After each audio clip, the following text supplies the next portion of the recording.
welcome back to Jeff Walker Discussions. Today we're going to be talking about this whole incident going on with ChatGPT. Now, if you don't know what that is, it's it's not a software writing. It's a writing program that if you prompt it, it will give you, it'll write out stuff that you can do. Say, like, you want to start a business. It will give you suggestions. You can ask it for titles for movies, or if you're wanting to learn how something gets made, it'll tell you. It's like this AI that takes things that are on the internet already and translates it into its own writing, into its own aspect of what it thinks it is. So lately it's been coming up that it's there for a tool to be used, and it's grown a lot. It's people have been really talking about this thing because it's doing things, I guess, that frighten people. It'll suggest better jobs. It will replace jobs, they say. And now I hear that it's even affecting authors, because if you prompt it the right way, it will write out a book for you. Now, to me, that means that it's doing the work for you, and it's also plagiarizing other books. Because the AI doesn't have its own memory, it doesn't have its own perspective, it doesn't have a mind of its own. All it can do is scan other things and translate it as best it can. So when you prompt it to write a novel, it will write a novel, and it will look and sound like a good novel. Only because it's extrapolating from other novels, from other things that are on the internet within milliseconds.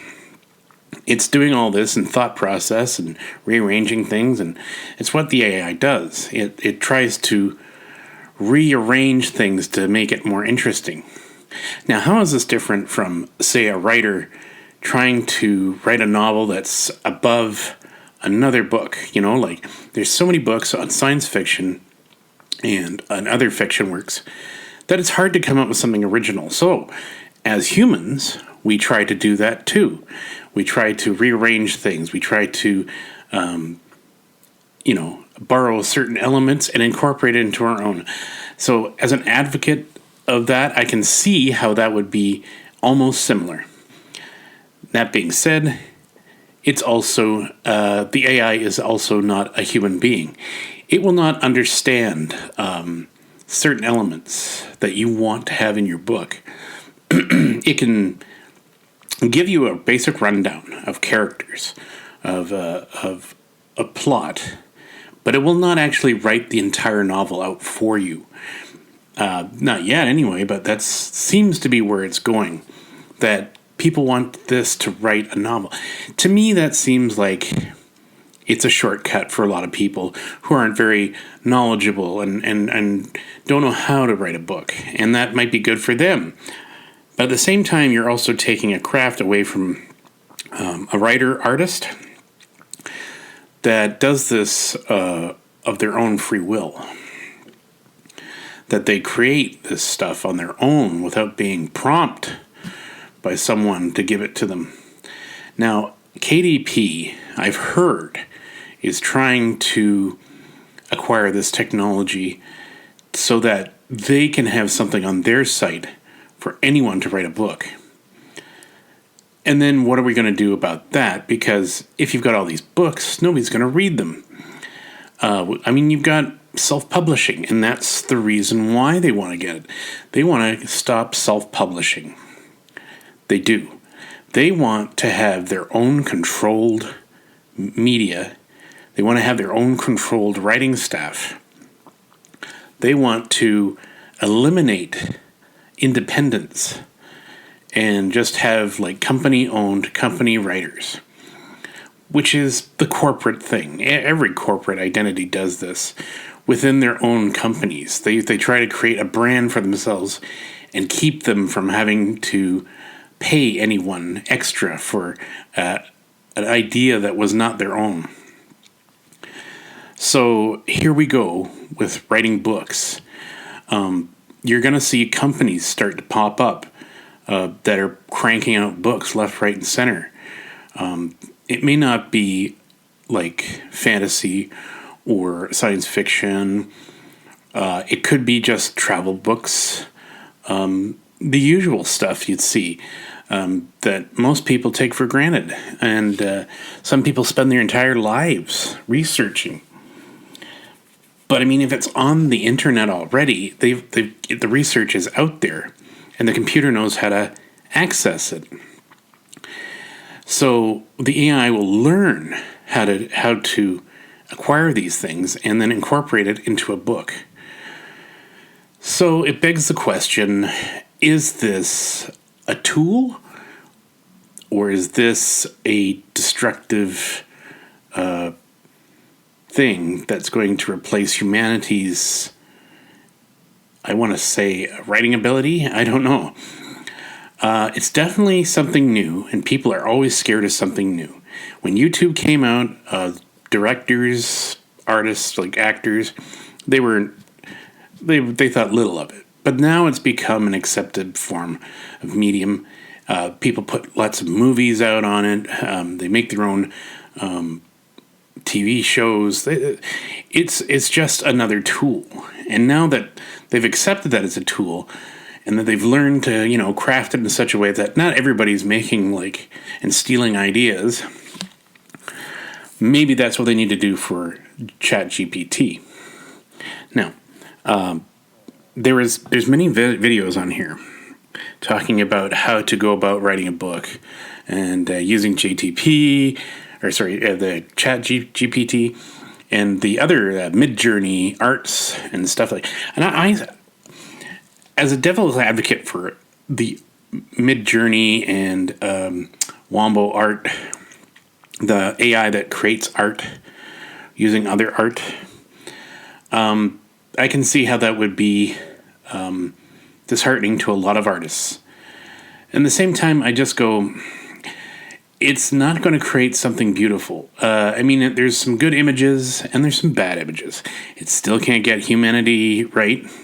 It still cannot get their eyes aligned. It still can't get certain things done. But if the artist could take that image that it created and work it and mold it into something that they can do with, I think that's just another tool. Art is subjective in the most part. And most people are not artists.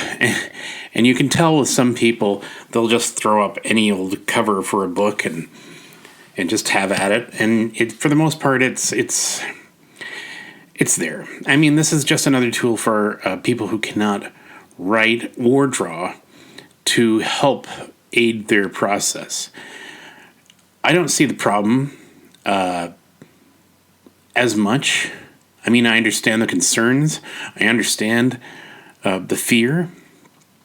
I'm more interested that it's going to take away certain jobs in certain careers. Because, pardon my gurgling, but I think it's going to take away a lot of tedium of jobs. There are jobs that are that are not necessary, and for humans to be in it. And I think that this chat thing will replace some certain things. It's already doing it in some current corporate sections, and even in Audible. Because now that, an Audible and Findaway Voices, they've put in something in their contracts to sample voices, which has outraged a lot of the narrators that are doing this as a professional career, because they're being told that their voices are being used for a learning apparatus for something on Apple. And they were fuming, and they want to stop it because they said that's theft of their talent. That's actually theft of something. But unfortunately, they never looked at the contract. They never. The clause is there, but nobody really. I mean, how often do you honestly look at a contract, the terms and conditions? They muddle it all down in such long like the whole legality of it, that of course you'd glaze over it. But it is interesting that they want to do that they're trying to create AI voices so that you don't have to hire people anymore. You can just click on one of their voice talents that's been generated, and the thing will read the book for you. Good things and bad things about that as well. Yes, it'd be cheaper. Yes, it would be easier for the author to get their books out there with that. The bad side is you wouldn't get as much talent as you would think. Narration is also very subjective. You would need a way to tell the story. And everybody tells it differently. But when I've seen some of the AI-generated stories that are read, it sounds natural in a way, and yet it doesn't, because it doesn't know how to stress or do the nuances of voices. So, yeah, you could say I'm an author on the fence here about it all. On the one hand, I am scared for the technology. And it's a scary thing to see new technology like this just suddenly explode, and everybody's on board. You have to pull back and think about things, and before the new technology becomes overwhelming to a lot of people. And it's funny that this is the thing that everybody gets so worked up about it. When it's, back in the day, if it was a robot or something that was new in science and technology that was physical, people would start a whole thing about that. Now it's all online. It's a future I didn't expect, to be honest with you. But here we are, and we're living in this, I want to say a dystopia, but it's kind of weird where the world's going. And even now, as the whole thing coming out about the AI is controlling the social media, about putting things that most people search as something to be shoved in front and pushing. The more of the hate, the more they push of hate. The more of the sensationalism, the more it throws at people on this social platform, which has really killed the whole idea of this interglobal community. The AIs have kind of spoiled things. And that's not at the fault of the AI, but at the people that created it and were using it, and they've neglected to think about the consequences that came of it. So more thought has to go in before launching this stuff out.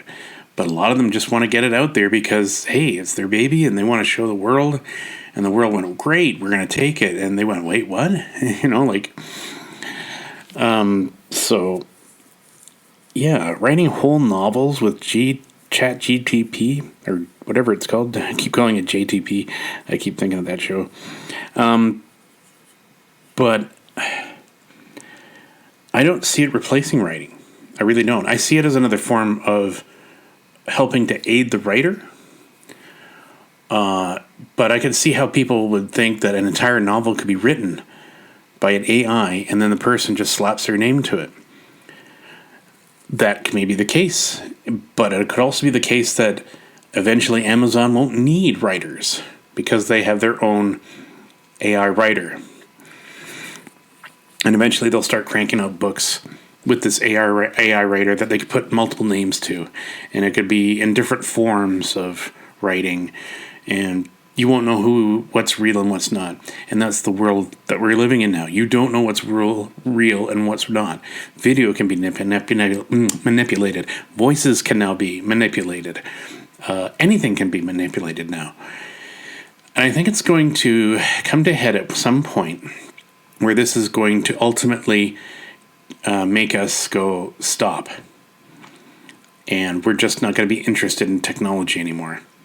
And we may revert. We may actually pull the plug on everything and just let go of it. I could see that being the case, to be honest with you. Because technology, for all the goods, it has many evils as well, and many ambiguous lines in between. So, my feeling on this is that, yes, you could use that as a tool, as a means to help perfect your writing, as a means to use it for certain things. It doesn't always have to be a bad thing. It can also be a helpful tool. But you've got to remember that it's a tool. It's a means of using it for specific reasons. If it's all good intentions to create something to help.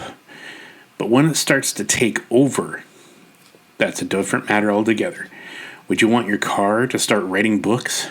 Would you want your computer to let you know that, it doesn't like what you're doing, writing and stuff like that, and tells you to not do it anymore?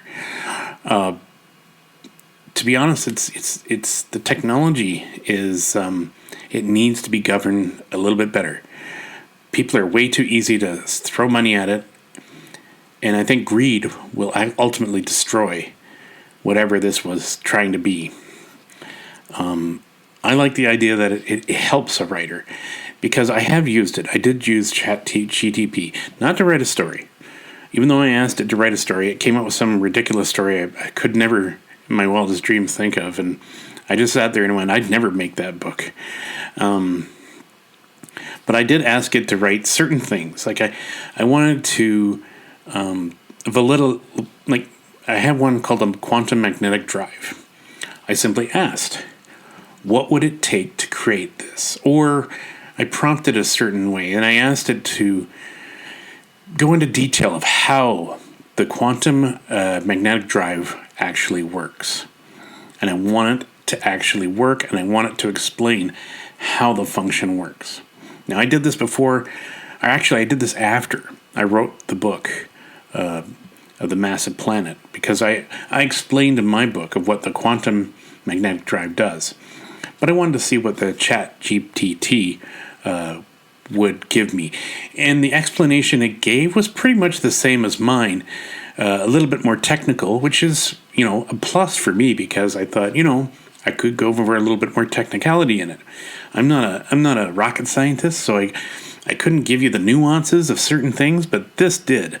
This helped to validitize, if that's a word, and to make it sound as if it was achievable. And that to me was a good tool. That was, I'll take that. And I just didn't take it for verbatim. I also kind of tweaked it out a bit so that it sounded more like me. It didn't sound like I just grabbed this off of the internet, which sometimes when I read some of the things it sounds like that.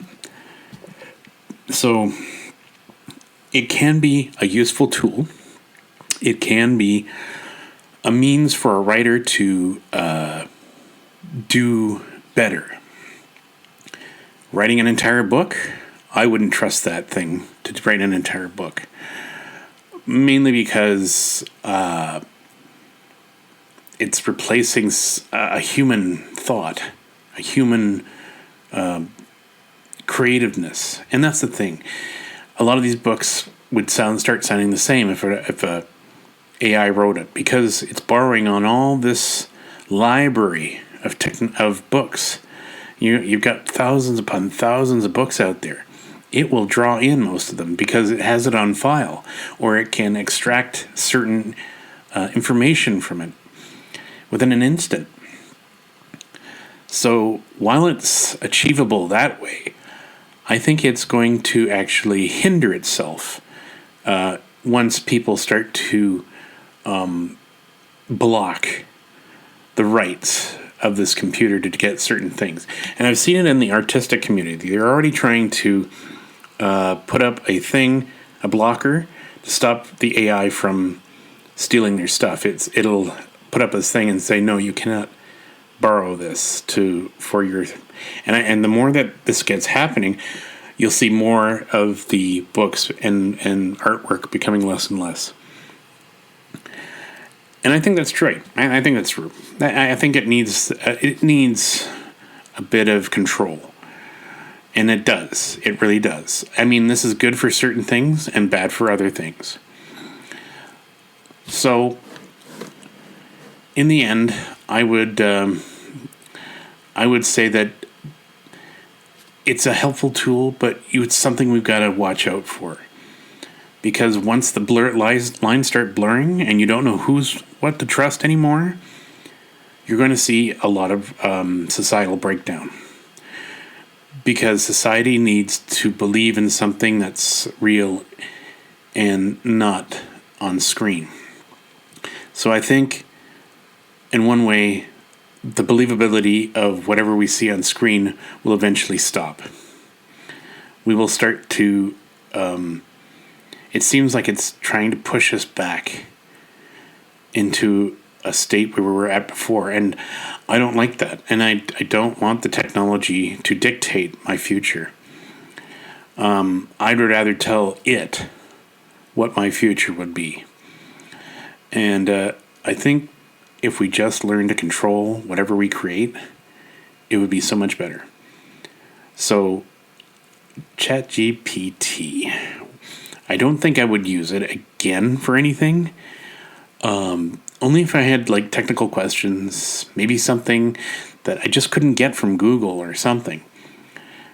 But I wouldn't trust it to write an entire novel, because to me that seems like a cop-out. And anybody that uses it to write an entire novel is a cop-out, because they didn't write it, the computer wrote it. And it's also borrowed by somebody else, so they didn't make that.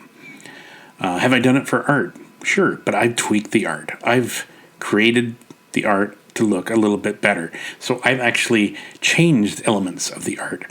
So and really, that's all anybody ever does for book covers. If you've looked at half the book art, it's stock images and stuff like that anybody's grabbed. So they didn't create it themselves. They didn't go into space and take a picture of the universe. They've modified it. They've made it their own. And in some ways, I think that's what the Mid-Journey and Wombo Art AIs are kind of like. They're just throwing art out there. And I wouldn't try to just go, oh, I'll take that and put it on the book. No, I would actually try to use my artistic abilities, which I do have, and try to tweak it a bit and try to make it my own stamp on it, so that it's not a direct copy. And I think that's the whole idea of what it is. It's copyright infringement. But it's done in such a way that it's not actually copying people.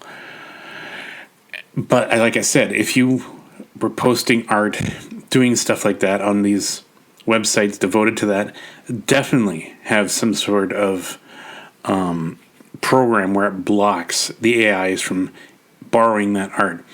And like I said, there's been a few places, I think ArtStation does it, where it's starting to put blockers up to stop the AI from borrowing any artwork. And I think there's like, even on most of the websites, they're asking you to click a box to stop it from harnessing any artwork you produce. So that's another thing you could do for books. And I wish there is. Hopefully, eventually there will. That they'll start to put up things like, would you want this book to be scannable by an AI? And you probably just say no. That would work. Unfortunately, companies are greedy. I see Amazon doing nothing of the sort. I see Amazon just totally ditching writers, self-published people, and even indie authors, and just going with their own stuff. Mark my words. Put them down right now. That'll probably happen, and I guarantee it'll happen. So you keep an eye on that. And for now, I would just say that was my thought of the day of the ChatGPT as an author. I don't want to see it happen, but it's the future. It's here, and the most we could ever do is try to control what we send out. And that should be our goal always. Yes, it's new. Yes, it's good. But control it. Without control, then we're doomed. Thank you very much for listening for now, and I will talk to you again later. Thank you so much.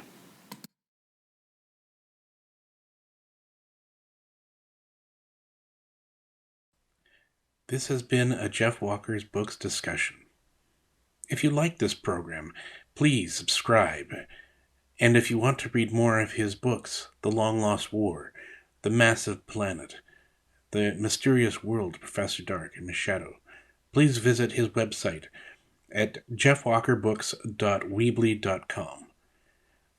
Please, if you feel the need to review one of his books, he would be ever so grateful that you would.